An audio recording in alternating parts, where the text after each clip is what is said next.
तो hello and welcome. जितने भी मेरे सर एवं मैडम लोग हैं, उम्मीद करता हूँ कि सब व्यस्त होंगे, स्वस्थ होंगे और मस्त होंगे और बहुत ही अच्छे से पढ़ रहे होंगे दोस्तों। तो आज मैं आप लोग के लिए doctor Ranjit Singh IAS mission 50 के द्वारा जो प्रैक्टिस सेट बनाया गया हमारे उसका जो है प्रैक्टिस सेट नंबर 11 लेकर आ रहा हूँ दोस्तों। तो दोस्तों अगर अभी तक हमारे चैनल पर नए हैं तो चैनल को सब्सक्राइब कर ले और जल्दी से जल्दी जुड़ जाए, सेशन स्टार्ट होने वाला है। दोस्तों आज के सेट का पहला नंबर क्वेश्चन है कि यहूदियों के धार्मिक अध्याय को क्या कहते हैं दोस्तों। तो यहूदियों के धार्मिक अध्याय को दोस्तों तोरह या मूसा संहिता कहते हैं, ध्यान रखिएगा दोस्तों। यहूदियों का एकमात्र वर्चस्व वाला देश कौन है दोस्तों? तो इजराइल है, ध्यान रखिएगा। अब आते हैं क्वेश्चन नंबर 2 पे। ये गैलरी ऑफ रास्कल्स पुस्तक के लेखक कौन है दोस्तों? तो इसके लेखक कौन है दोस्तों? रस्किन बॉन्ड है दोस्तों। आपने बॉलीवुड के मूवी में बहुत सुना होगा यू रास्कल्स डायलॉग। अब आते हैं क्वेश्चन नंबर 3 पे। मुकुंद पद्मनाभन के बाद समाचार पत्र द हिंदू के संपादक कौन थे दोस्तों? कौन बने? तो बताइए दोस्तों, बताइए कमेंट बॉक्स में लिखिए तो दोस्तों। आपका सुरेश नामवत थे दोस्तों। क्या थे? सुरेश नामवत थे। अब आते हैं क्वेश्चन नंबर 4 पे। बिहार दिवस का क्या महत्व है जो हर साल 22 मार्च को अपनाया जाता है? बताइए मास्टर साहब, बताइए क्या होगा इसका? तो इसका महत्व क्या है? 1912 में बिहार जो है बंगाल प्रेसिडेंसी से अलग हो गया था दोस्तों, ठीक है। और हम लोग जब अलग हुए तो अपना एगो राज्य बनाए, तो याद में नहीं मनाएंगे? तो वही 22 मार्च को दोस्तों हम लोग अपना खुशी मनाते हैं। अब आते हैं क्वेश्चन नंबर 5 पे दोस्तों। क्वेश्चन नंबर 5 जो है दोस्तों, गांधार कला किस शाखा के अंतर्गत अस्तित्व में आई थी दोस्तों? तो बताइए किसके अंतर्गत आई थी? तो महायान शाखा के अंतर्गत आई थी दोस्तों। बौद्ध धर्म में 2 शाखाएं थी दोस्तों, महायान और हीनयान दोस्तों, ठीक है। चौथी चतुर्थ बौद्ध संगति हुआ दोस्तों। बौद्ध धर्म 2 भाग में बट गया था, हीनयान और महायान। तो महायान का दोस्तों किसके अस्तित्व काल में आया था? तो गांधार कला के कारण आया था दोस्तों, ठीक है, ध्यान रखिएगा। बात है क्वेश्चन नंबर 6 पे। निम्नलिखित में से कौन सा जोड़ा जो है गलत है दोस्तों? बताइए कौन सा जोड़ा गलत है? तो कह रहा कि ह्वेनसांग जो है चीन का था, बिल्कुल बात सही है दोस्तों। इब्न बतूता मोरक्को का था, बिल्कुल सही है दोस्तों, ठीक है दोस्तों। मेगास्थनीज ग्रीस का था, ये भी सही है। फायान मलेशिया का था। अरे नाम से लगता है कि मलेशिया का आदमी होगा। फायान चाइनीज था दोस्तों, ठीक है। आया था चंद्रगुप्त द्वितीय के शासनकाल में। बात है क्वेश्चन नंबर 7 से। किस शताब्दी में दिल्ली के कुतुब मीनार का निर्माण हुआ था दोस्तों? कुतुब मीनार किस शासनकाल में बना था दोस्तों? कब बना था दोस्तों? तो 12वीं शताब्दी में बना था दोस्तों। बनाया तो कौन था दोस्तों? तो इसको बनाया था दोस्तों कुतुबुद्दीन ऐबक ने बनवाया था, ध्यान रखिएगा। इसका आंसर हो जाएगा ये हो जाएगा दोस्तों। अगर अभी तक हमारे चैनल पर नए हैं तो चैनल को सबसे पहले सब्सक्राइब कर लो और बेल आइकन दबा लें। क्वेश्चन नंबर 8 है दोस्तों। सिख गुरु जिन्होंने जाफरनामा को फारसी में लिखा था, किसने लिखा था दोस्तों? तो ये लिखे थे दोस्तों गुरु गोविंद सिंह दोस्तों। सिख के 10वें गुरु थे और लास्ट गुरु थे दोस्तों। इसके बाद जो है गुरु का परंपरा खत्म हो गया और आदि ग्रंथ को ही गुरु मान लिया गया दोस्तों सिख धर्म में। अब आते हैं क्वेश्चन नंबर 9 पे। बिहार राज्य पर्यटन विकास निगम की टैगलाइन क्या है दोस्तों? क्या है दोस्तों? बताइए बताइए बताइए। तो यह है ब्लिसफुल बिहार, ठीक है दोस्तों। अब आते हैं क्वेश्चन और जाइए, पटना में तो खूब होर्डिंग लगा रहता है ब्लिसफुल बिहार के। अब आते हैं क्वेश्चन नंबर 10 पे। स्वतंत्र सिख राज्य के संस्थापक थे दोस्तों। सिख राज्य के स्वतंत्र सिख राज्य के संस्थापक कौन थे दोस्तों? तो महाराजा रंजीत सिंह थे दोस्तों। पूरा मतलब पंजाब वाले एरिया में रंजीत सिंह का एकदम दबदबा था। और तो क्वेश्चन नंबर 11 पे दोस्तों। संग्रहालय और उनके स्थान को मिलाना है, आइए मिला देते हैं। तो कह रहा है कि आशुतोष संग्रहालय जो है कहाँ है दोस्तों, ठीक है। तो आशुतोष संग्रहालय जो दोस्तों आपका कोलकाता में पड़ता है, ठीक है। प्रिंस ऑफ वेल्स संग्रहालय लेबोरेटरी दोस्तों कहाँ है? तो ये जो हो जाता है आपका दोस्तों मुंबई में हो जाता है दोस्तों, ठीक है दोस्तों। ये हो जाता है आपका मुंबई में। कुल इसके बाद कह रहा है केलिको संग्रहालय जो दोस्तों अहमदाबाद में है और राजा केलकर संग्रहालय जो है पुणे में है। तो इस हिसाब से दोस्तों आप ऑप्शन को मिला सकते हैं। तो आप मिलाइएगा तो कहाँ हो जाएगा? तो आपका आ जाएगा बी, ध्यान रखिएगा। मैं एक बार फिर से रिपीट कर देता हूँ जिसको दिक्कत है। आशुतोष संग्रहालय जो है कोलकाता में है, प्रिंस ऑफ वेल्स संग्रहालय मुंबई में है, केलिको संग्रहालय आपका अहमदाबाद में हो गया, राजा केलकर संग्रहालय जो दोस्तों पुणे में हो गया। अब आता है क्वेश्चन नंबर 12 पे। निम्नलिखित में से कौन सा युद्ध कह रहा है कि निम्नलिखित में से कौन सा युद्ध भारत में फ्रांसीसियों के लिए निर्णायक युद्ध साबित हुआ था दोस्तों? तो कौन सा युद्ध जो है दोस्तों? बांडीवास का युद्ध हुआ था दोस्तों। बांडीवास का युद्ध कब हुआ? 1760 ईस्वी में हुआ था दोस्तों। इस युद्ध के बाद दोस्तों थोड़ा फ्रांस का दबदबा कम हो गया था और अंग्रेज का वर्चस्व और ज़्यादा प्रभावी हो गया था दोस्तों। अगर अभी तक आप हमारे चैनल पर नए हैं तो चैनल को सब्सक्राइब कर लो और बेल आइकन को दबा लें। अब क्वेश्चन नंबर 13 कह रहा है कि किस भारतीय साम्राज्य ने राज्य आहरण के लिए हड़प नीति का पालन नहीं किया था दोस्तों? हड़प नीति कौन लाया था? तो डॉक्ट्रिन ऑफ लैप्स कौन लाया था? तो लॉर्ड डलहौजी लाया था। तो उसका कौन पालन नहीं किया था दोस्तों? पंजाब के जो शासक थे उसका पालन नहीं किया था। यही कारण था दोस्तों कि द्वितीय सिख युद्ध में उसका हार हुआ था। और उसके बाद दोस्तों क्या हुआ था? इसके जो शासक थे दोस्तों उसको लंदन भेज दिया गया था पेंशन उसको दे के। तो इसका आंसर हो जाएगा दोस्तों पंजाब, ध्यान रखिएगा। अब आते हैं क्वेश्चन नंबर 14 पे, डच की भारत में पहली बस्ती कहाँ स्थापित हुई दोस्तों? ठीक है, ठीक है दोस्तों, बताइए। ठीक है दोस्तों, बताइए इसका आंसर क्या होगा, कमेंट बॉक्स में लिखिए जितने भी सर और मैडम लोग हैं। इसकी पहली जो बस्ती है दोस्तों कहाँ पे हुई थी दोस्तों? तो पुलिकट में हुई थी, ध्यान रखिएगा। अब आते हैं क्वेश्चन नंबर 15 पे, ब्रिटिश सरकार के दौरान तत्कालीन मद्रास प्रेसिडेंसी में रैयतबाड़ी प्रणाली की शुरुआत किसने की थी दोस्तों? तो बताइए इसका जो है दोस्तों आपको रीड एंड मुनरो दोनों है, हालांकि इसमें केवल मुनरो का नाम दिया गया है, तो रीड भाई को छोड़ दिया गया, रीड भाई गुस्सा आ जाएंगे, तो इसका आंसर जो होगा मुनरो होगा यहाँ पे, लेकिन रीड भी रहता है, रीड एंड मुनरो। अब आता है क्वेश्चन नंबर 16 पे, द्वितीय गोलमेज सम्मेलन में भारत का प्रतिनिधित्व किसने किया था? किसने किया था दोस्तों? तो ये किए थे दोस्तों सरोजिनी नायडू ने किया था दोस्तों, ठीक है, ध्यान रखिएगा। अब आता है क्वेश्चन नंबर 17 पे, अपना अंतिम लक्ष्य हर आंख से हर आंसू पोंछ देना किसने घोषित किया था दोस्तों? किसने किया था दोस्तों? तो जवाहरलाल नेहरू थे दोस्तों। बहुत बड़े मतलब एक तरह से वक्तव्य थे, तो बहुत लंबा लंबा मतलब बोलने का एकदम स्टाइल था इनका। क्वेश्चन नंबर 18 दोस्तों, निम्नलिखित में से कौन सा सही मिलान है दोस्तों? तो सही मिला देते हैं, आइए। तो सही मिलान कह रहा है कि असहयोग आंदोलन जो है दोस्तों सुरेंद्र नाथ बनर्जी से संबंधित है। स्वदेशी आंदोलन जो है दोस्तों रविन्द्रनाथ टैगोर से। भारतीय राष्ट्रीय सेना सुभाष चंद्र बोस, क्या भारतीय राष्ट्रीय सेना जो है सुभाष चंद्र बोस, INA जो है सुभाष चंद्र बोस का था, ये बिल्कुल सही है दोस्तों। बाकी जो है ऊपर वाला जो असहयोग आंदोलन किससे? महात्मा गांधी से है। स्वदेशी आंदोलन में दोस्तों सुरेंद्र नाथ बनर्जी था। और दोस्तों स्वराज पार्टी में कौन थे? तो CR दास और चाचा नेहरू के पापा थे। कौन पापा? चाचा नेहरू के पापा जो थे दोस्तों मोतीलाल नेहरू थे। अब आते हैं दोस्तों क्वेश्चन नंबर 19 पे, किस वर्ष भारतीय राष्ट्रीय कांग्रेस उदारवादी और उग्रवादी में विभक्त हो गया था दोस्तों? तो दोस्तों इसका आंसर मैं बता रहा हूँ दोस्तों, चैनल को सब्सक्राइब कर लो और बेल आइकन को जरूर दबा लें। तो क्वेश्चन था दोस्तों, कौन साल जो है कांग्रेस अधिवेशन में नरम दल और गरम दल अपने में जूतम पट्टी कर लिया था दोस्तों और अलग हो गया था दोस्तों? तो 1907 ईस्वी में दोस्तों सूरत का अधिवेशन हुआ था। वहीं पर दोस्तों एक दूसरे का सूरत देखना बंद कर दिया है, ध्यान रखिएगा, इस तरह से याद रह जाता है दोस्तों। अब आते हैं क्वेश्चन नंबर 20 पे, गांधी जी का प्रिय गीत वैष्णव जन ते किसने लिखा था दोस्तों? किसने लिखा था? तो बताइए, बताइए कौन लिखा था दोस्तों? तो नरसिंह मेहता लिखा था, नरसिंह मेहता ने लिखा था। अब आते हैं क्वेश्चन नंबर 21 पे, निम्नलिखित में से पृथ्वी से कौन से खगोलीय पिंड की दूरी सबसे अधिक है दोस्तों? बताइए किसकी दूरी सबसे अधिक है? तो वह है नेपच्यून की, ठीक है दोस्तों। अब आते हैं दोस्तों क्वेश्चन नंबर 22 पे, गोबी मरुस्थल विश्व का सबसे बड़ा मरुस्थल है, इसका एक भाग निम्नलिखित में से किस देश में आता है दोस्तों? किस में आता है? गोबी दोस्तों खाने वाला नहीं समझिएगा, ठीक है, गोबी मरुस्थल इसका नाम है। तो इसका जो एक भाग है दोस्तों मंगोलिया में आता है, ठीक है, ध्यान रखिएगा। विश्व का सबसे बड़ा महाद्वीप कौन सा है दोस्तों? तो विश्व का जो सबसे बड़ा महाद्वीप अगर पूछा जाए आपसे दोस्तों तो वो है एशिया, लेकिन अगर पूछ दिया कि सबसे ज़्यादा देश किस महाद्वीप में है तो वो है दोस्तों अफ्रीका में। अब आते हैं क्वेश्चन नंबर 24 पे, निम्नलिखित में से किस राज्य में पश्चिमी विक्षोभ के कारण वर्षा होती है? तो किस में होती है दोस्तों? पंजाब में होती है दोस्तों, ध्यान रखिएगा। पश्चिमी विक्षोभ के कारण किस में वर्षा होती है? तो पंजाब में होती है। कुछ क्वेश्चन नंबर 25 पे आते हैं दोस्तों। क्वेश्चन नंबर 25 जो है, पश्चिमी घाटी तथा पूर्वी घाटी में पर्याप्त वर्षा होती है जबकि दक्कन के पठार में बहुत कम वर्षा होती है, इसका कारण क्या है दोस्तों? तो इसका मेन कारण क्या है बताइए? तो इसका मेन कारण क्या है दोस्तों? यह एक वृष्टि छाया क्षेत्र है, ठीक है, यही कारण है कि दोस्तों यहाँ पे ज़्यादा वर्षा होती है पश्चिमी तथा पूर्वी घाटों में और दक्कन घाटों में नहीं होती है। अब आते हैं क्वेश्चन नंबर 26 पे। क्वेश्चन नंबर 26 कह रहा है कि दोस्तों नाथपा झाकड़ी विद्युत परियोजना कहाँ स्थित है दोस्तों? तो नाथपा झाकड़ी विद्युत परियोजना कहाँ है दोस्तों? तो ये है आपका हिमाचल प्रदेश में, ध्यान रखिएगा दोस्तों। इसकी राजधानी शिमला है दोस्तों। और इस जो परियोजना है दोस्तों विद्युत परियोजना, इसकी क्षमता है 1500 मेगावाट, ध्यान रखिएगा। बात है क्वेश्चन नंबर 27 पर, टिहरी बांध का निर्माण किस नदी पर किया गया है दोस्तों? तो टिहरी बांध का निर्माण किस नदी पर किया गया दोस्तों? तो ध्यान रखिएगा भगीरथी नदी पर किया गया है, ठीक है, उत्तराखंड राज्य में है। अब आते हैं क्वेश्चन नंबर 28 पर, निम्नलिखित में से कौन सी नहर पश्चिम बंगाल में स्थित है दोस्तों? बताइए। तो ये जो है दोस्तों आपका पश्चिम बंगाल में कौन सी नहर है? तो वह है दोस्तों शारदा नहर है, ठीक है दोस्तों। शारदा नहर जो है दोस्तों पश्चिम बंगाल में स्थित है दोस्तों। अगर अभी तक आप हमारे चैनल पर नए हैं तो चैनल को सब्सक्राइब कर लो और बेल आइकन को दबा लें। सॉरी दोस्तों कुछ बोलने में मिस्टेक हो गया, यहाँ पे थोड़ा सुधार कर लीजिए। कह रहा है कि निम्नलिखित में से कौन सी नहर जो है पश्चिम बंगाल में स्थित है दोस्तों?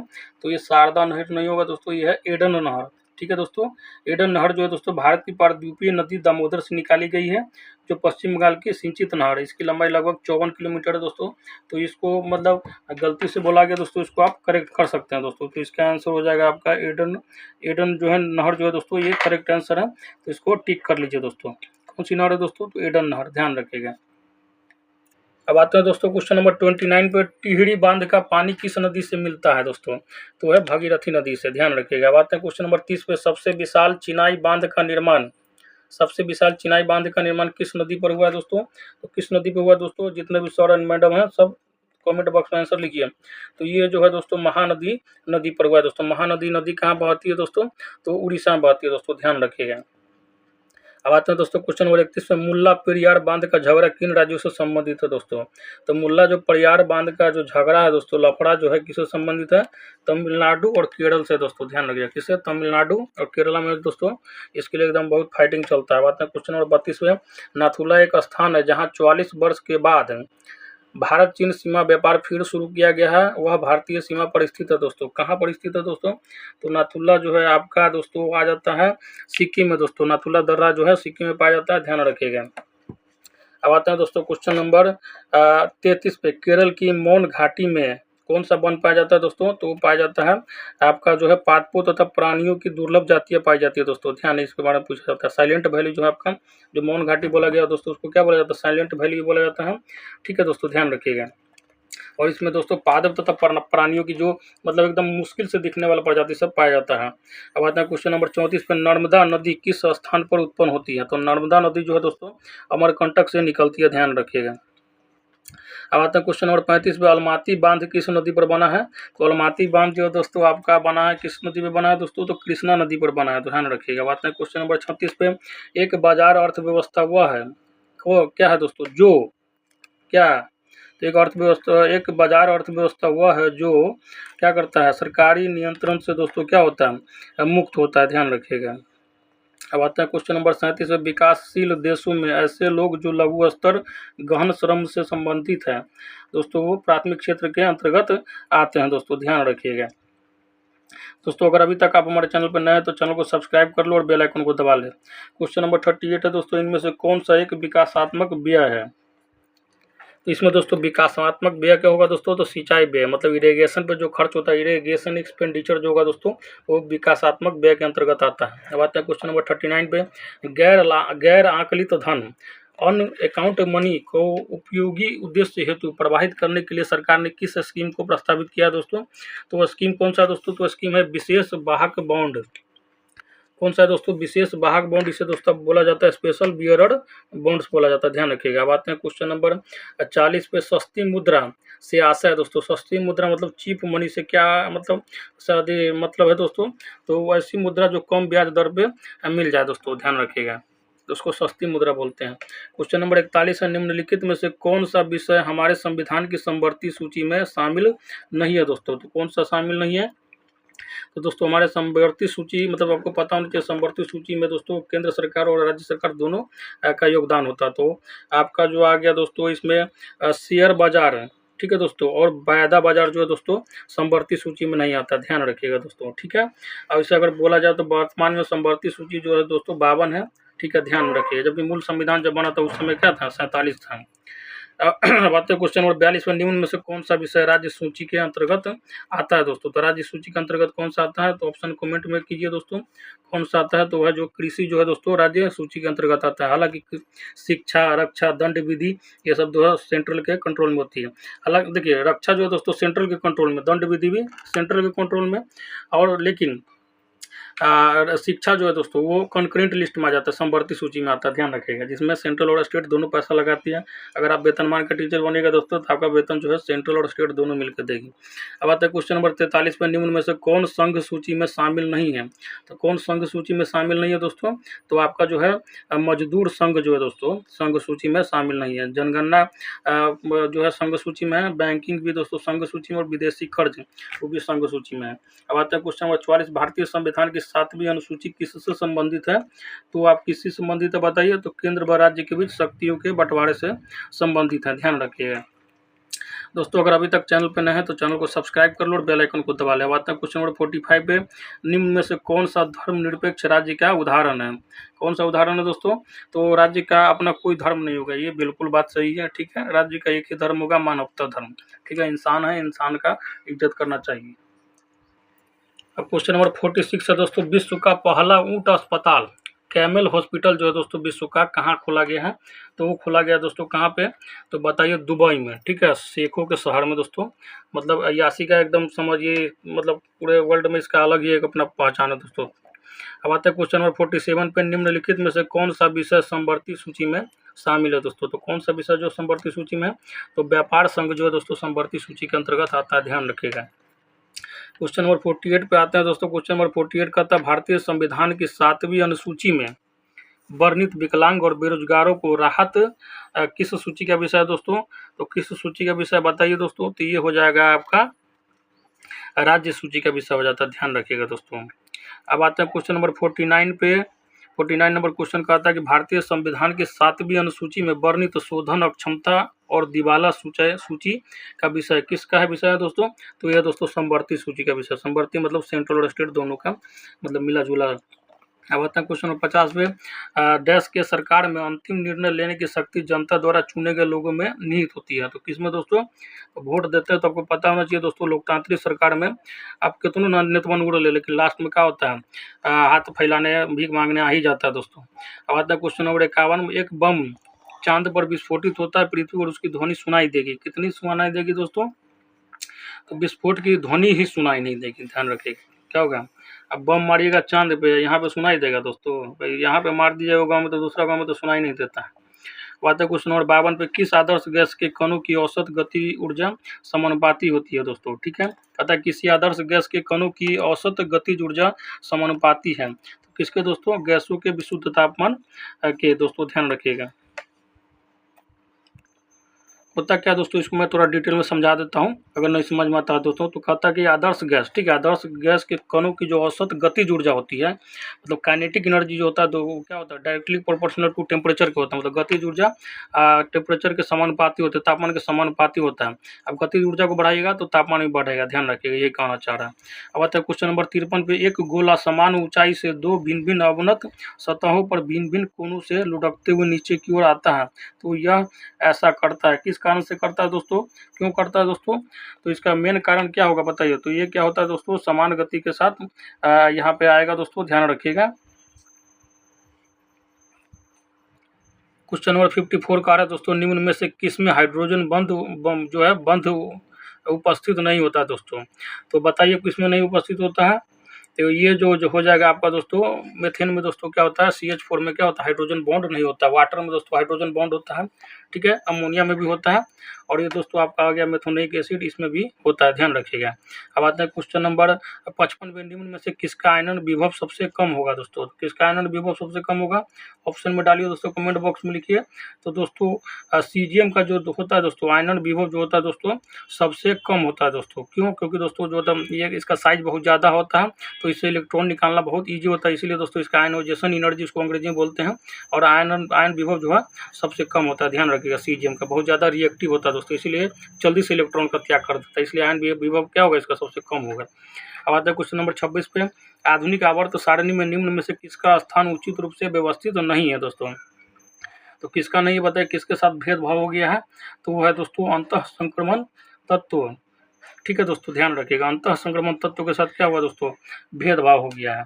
अब आते हैं दोस्तों क्वेश्चन नंबर 57 पे दोस्तों, युग्मक कपलिंग तथा विकर्षण रिपल्सन ये दोनों किसकी अवस्था है दोस्तों, किसकी अवस्था है, तो ये है दोस्तों लिंकेज की अवस्था, ध्यान रखिएगा। बात है क्वेश्चन नंबर 58 पे, RNA में थाइमिन के स्थान पर क्या उपस्थित होता है, तो थाइमिन के स्थान पर क्या उपस्थित होता है बताइए दोस्तों, तो इसमें जो है दोस्तों आपका थाइमिन के स्थान पर दोस्तों यूरेसिन उपस्थित होता है दोस्तों, ध्यान रखिएगा, ठीक है। DNA में क्या होता है, AT बॉन्ड होता है, लेकिन उसमें क्या हो जाता है आपका RNA में GC बॉन्ड हो जाता है, ध्यान रखिएगा।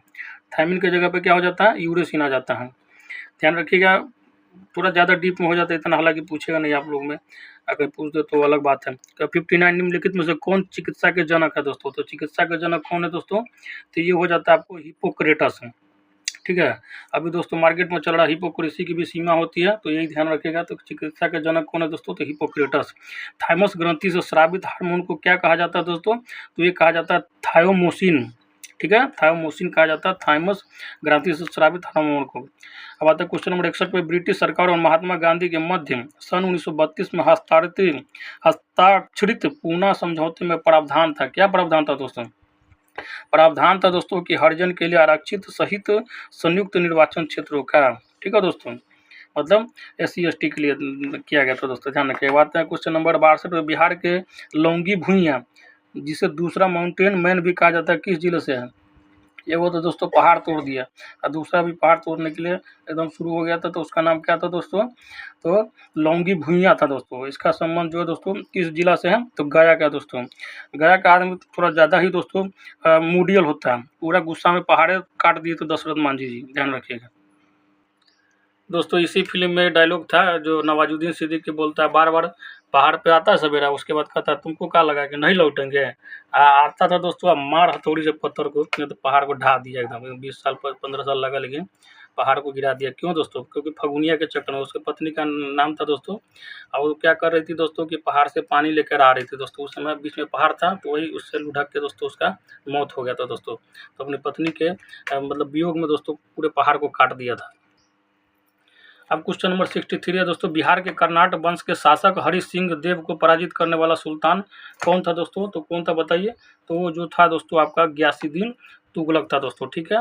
अब कर्नाट वंश आपको पता होना चाहिए दोस्तों किस क्षेत्र में था? तो अपना मिथिला जो क्षेत्र है दोस्तों, ठीक है, वो जो है कर्नाट वंश में आता है दोस्तों, ध्यान रखिएगा, मिथिला वाला एरिया जो है। इसके जो संस्थापक थे नानी देव थे। क्वेश्चन नंबर 64 पे आते हैं दोस्तों, मिला देते हैं। मैच दो कॉलम के बारे में बोल रहा है कि मिलाइए, तो आइए मिला देते हैं, ठीक है। तो मिलाना है, कैसे कैसे मिलाना है आइए बताते हैं आपको। तो सूरत विभाजन के बारे में बोल रहा था। सूरत विभाजन कब हुआ दोस्तों? तो 1907 में हुआ था। इसमें क्या हुआ था कि शांत विचारधारा वाला और गर्म विचारधारा वाला आपस में जोतम पट्टी कर लिया था। अब सांप्रदायिक अधिनिर्णय दोस्तों, सांप्रदायिक अधिनिर्णय जो है दोस्तों 1932 में लिया गया था दोस्तों, रैमजे मैकडोनाल्ड के समय में। सर्वदलीय सम्मेलन जो है दोस्तों 1928 ईस्वी में नेहरू रिपोर्ट पर था, आधारित था दोस्तों, ध्यान रखिएगा, ठीक है। और पूर्ण स्वराज्य का कल्पना जो है 1929 ईस्वी के लाहौर अधिवेशन में किया गया था। तो इस हिसाब से आप मिला लीजिए। तो अब मिलाने के बाद आपका जो ऑप्शन आएगा दोस्तों बी आएगा दोस्तों, ध्यान रखिएगा, बी आ जाएगा। अब आते हैं क्वेश्चन नंबर 65 पे, बिहार के क्षेत्र में सर्वप्रथम कौन आए थे दोस्तों? कौन आया था दोस्तों जो बिहार में आ गया, घुस गया? बताइए दोस्तों, सबसे पहले बिहार में कौन आया था खैनी खाने? तो बिहार के क्षेत्र में सर्वप्रथम कौन आए थे दोस्तों? तो वो आए थे दोस्तों आपके पुर्तगाली आए थे। और यही जो है ना दोस्तों खैनी यहाँ छोड़ के चला गया। जो हम लोग खैनी का आदत लगा दिए हैं, ये पुर्तगालियों का देन है। अब आते हैं क्वेश्चन नंबर 66 पे।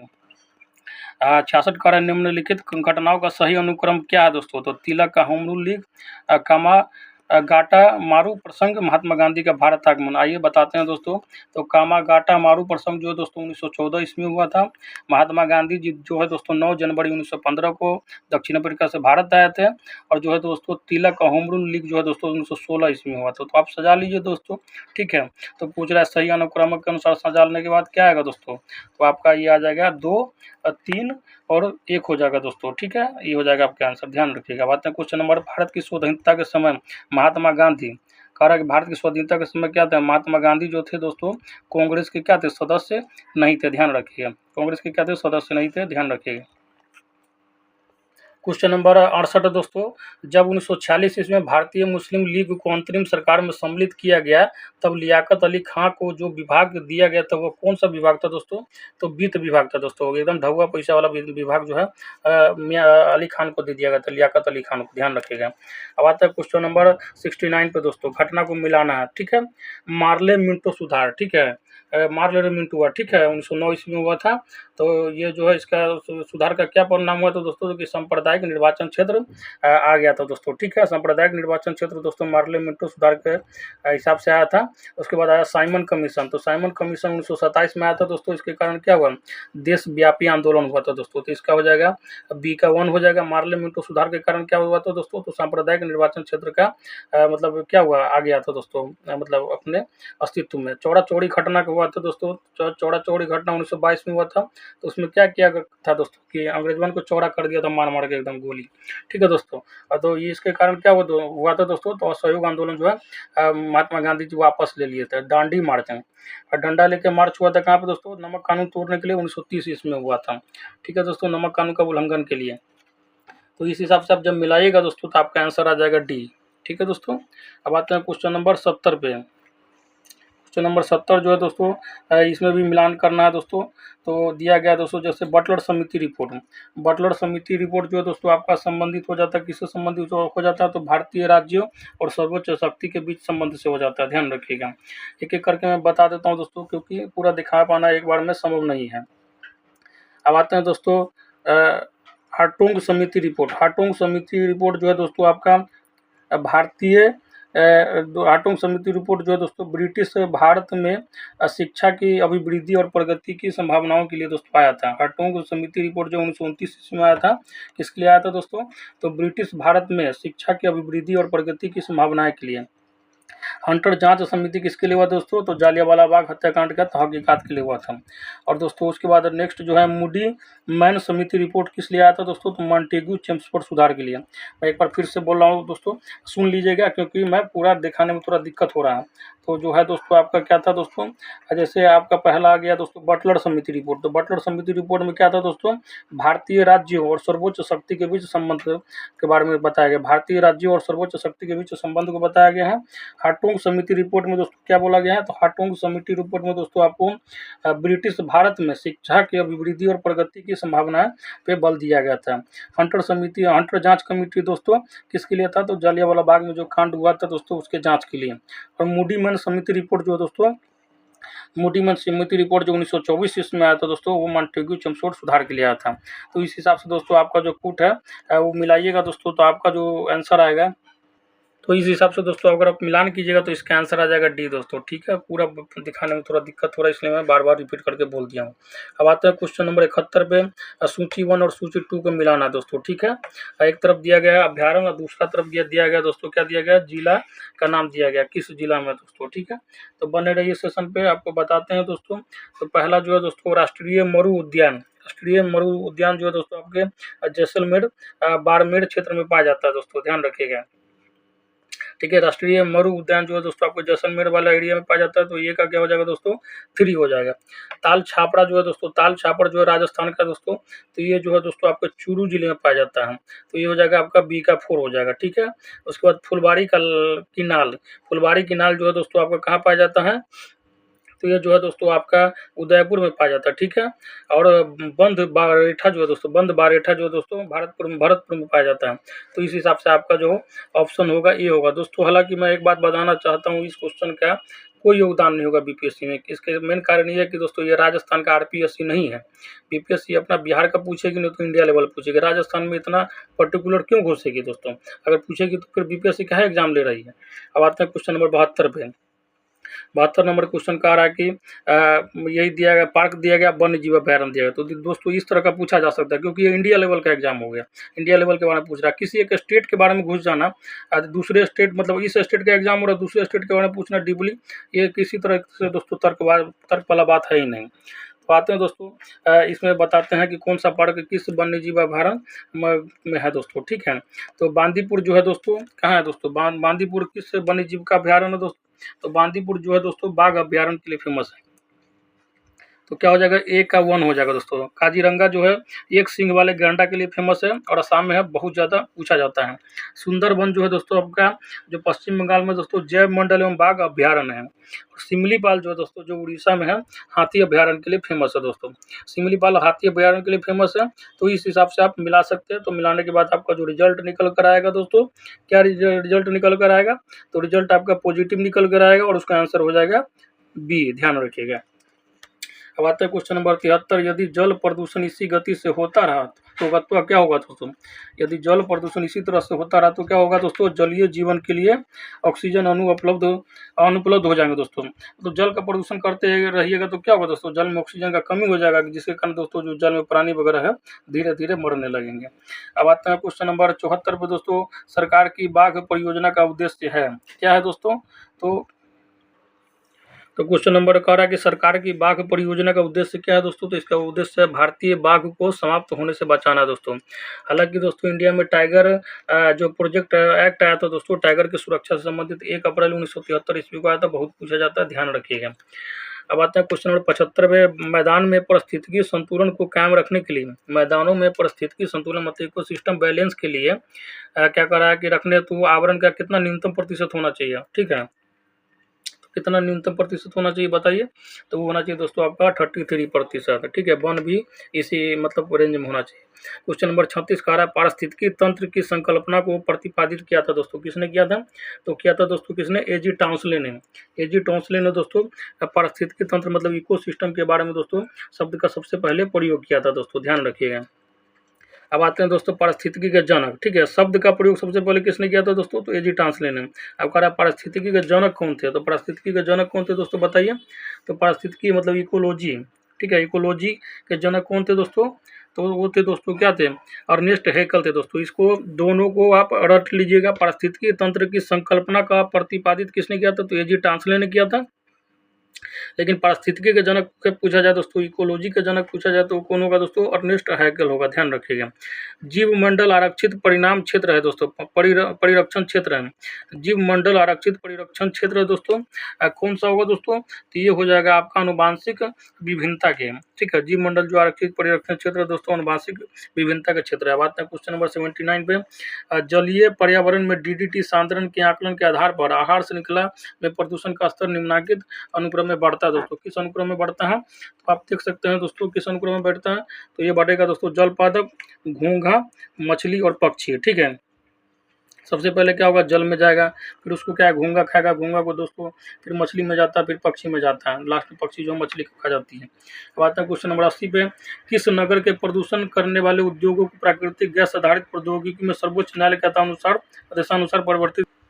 कह रहा है कि किस नगर के प्रदूषण करने वाले उद्योगों को प्राकृतिक गैस आधारित प्रौद्योगिकी में सर्वोच्च न्यायालय के आदेशानुसार परिवर्तित करना होगा दोस्तों?